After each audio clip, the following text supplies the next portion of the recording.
अखेर रुसवे फुगवे सहन करत महायुतीतील तिन्ही पक्षांनी मंत्र्यांचं खाते वाटप जाहीर केलं. काही मंत्र्यांना अनपेक्षितपणे वजनदार खाती मिळाली, तर काही जणांची कमी महत्वाच्या खात्यांवर बोळवण करण्यात आले. आता खरी लढाई आहे ती पालकमंत्री पदावरून. जिल्ह्याच्या आर्थिक नाड्या आपल्या जवळ ठेवणारं आणि जिल्ह्यात आपली हुकूमत गाजवणारं हे पद आपल्याकडे असावं असं सर्वच पक्षांना वाटतंय. त्यामुळं आता शिवसेना शिंदे गट, अजित पवार गट आणि भाजप या तिन्ही पक्षांमध्ये पालकमंत्री पदावरून रस्सीखेच पाहायला मिळते. सातारा, छत्रपती संभाजीनगर, रायगड, बीड यांसारख्या महत्वाच्या जिल्ह्याच्या पालकमंत्री पदासाठी महायुतीत चढाओढ बघायला मिळते.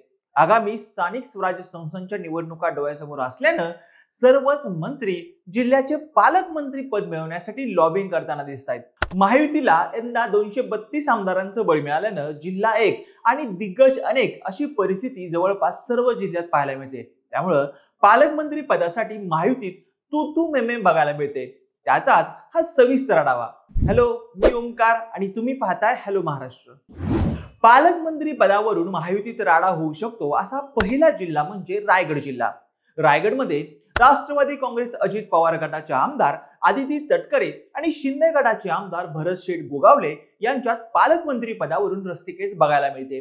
शिंदे सरकार असताना गुडघ्याला मंत्रिपदाचं बाशिंग बांधून बसलेले भरत शेठ गोगावले यांच्या गळ्यात अखेर मंत्रिपदाची माळ पडले. रोजगार हमी आणि फलोत्पादन मंत्रिपदी गोगावले यांची वर्णी लागले.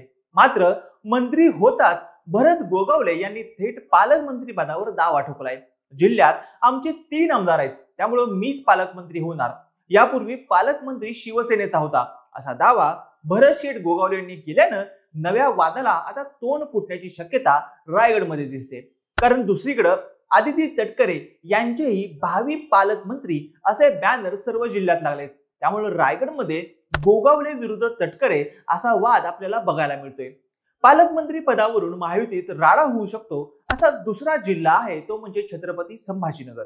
खासदारकी पाठोपाठ आमदारकीला सुद्धा छत्रपती संभाजीनगरचा गड राखण्यात शिंदे गटानं यश मिळवलं. जिल्ह्यात शिंदे गटाचे 5 आमदार आहेत.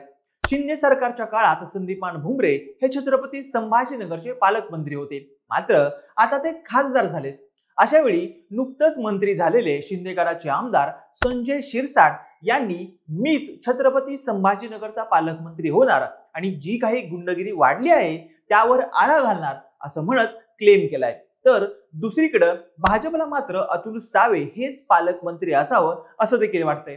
मागच्या सरकारच्या काळात अतुल सावे यांनी बीड आणि जालना जिल्ह्याचं पालकमंत्रीपद सांभाळलं होतं. आता वरिष्ठ जो निर्णय घेतील तो मान्य आहे असं म्हणत अतुल सावे यांनी म्हटलंय. पालकमंत्री पदावरून महायुतीत राडा होऊ शकतो असा तिसरा जिल्हा आहे तो म्हणजे बीड जिल्हा. बीडमध्ये पंकजा मुंडे आणि धनंजय मुंडे या बहीण भावात पालकमंत्री पदावरून चढाओढ बघायला मिळते.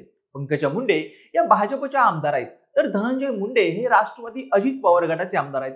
बीड जिल्ह्यात राष्ट्रवादीचे 3 आमदार आहेत, तर भाजपचे 2 आमदार आहेत.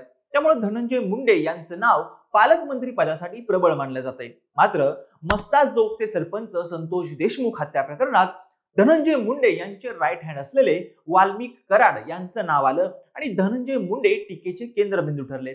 संतोष देशमुख यांची ज्या निर्दयीपणे हत्या करण्यात आली ते पाहता बीडचा बिहार झालाय की काय अशा चर्चा सर्वत्र सुरू झाल्यात.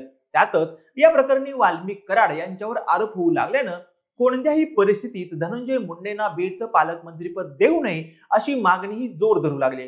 त्यामुळं मुख्यमंत्री देवेंद्र फडणवीस नेमका कोणता निर्णय घेणार याकडे संपूर्ण राज्याचं लक्ष लागले.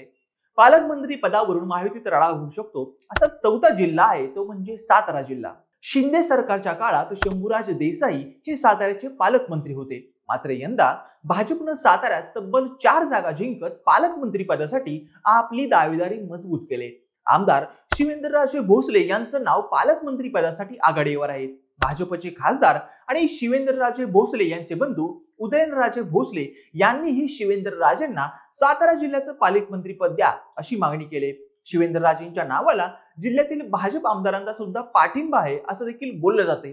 मात्र सातारा हा आपला बालेकिल्ला कायम ठेवण्यासाठी अजित पवार वाईचे आमदार मकरंद पाटील यांच्या पालकमंत्री पदासाठी इच्छुक असल्याच्या चर्चा मतदारसंघात आहेत.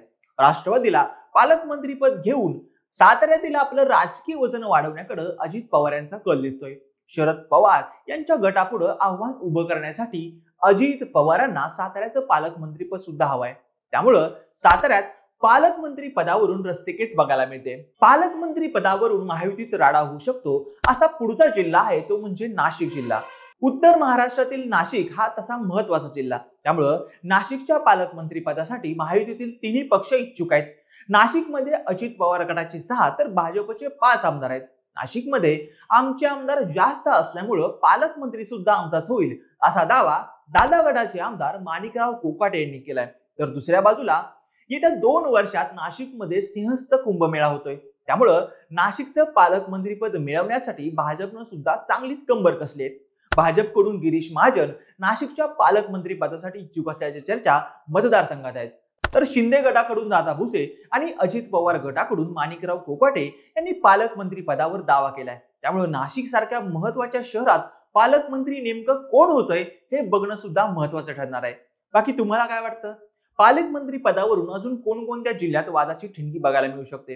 तुमचं मत आणि प्रतिक्रिया मला कमेंट बॉक्समध्ये नक्की कळवा. आणि अशाच नवनवीन आणि माहितीपूर्ण व्हिडिओसाठी आमच्या हॅलो महाराष्ट्र या चॅनेलला लाईक, शेअर आणि सबस्क्राईब करायला विसरू नका. व्हिडिओ शेवटपर्यंत पाहिल्याबद्दल धन्यवाद.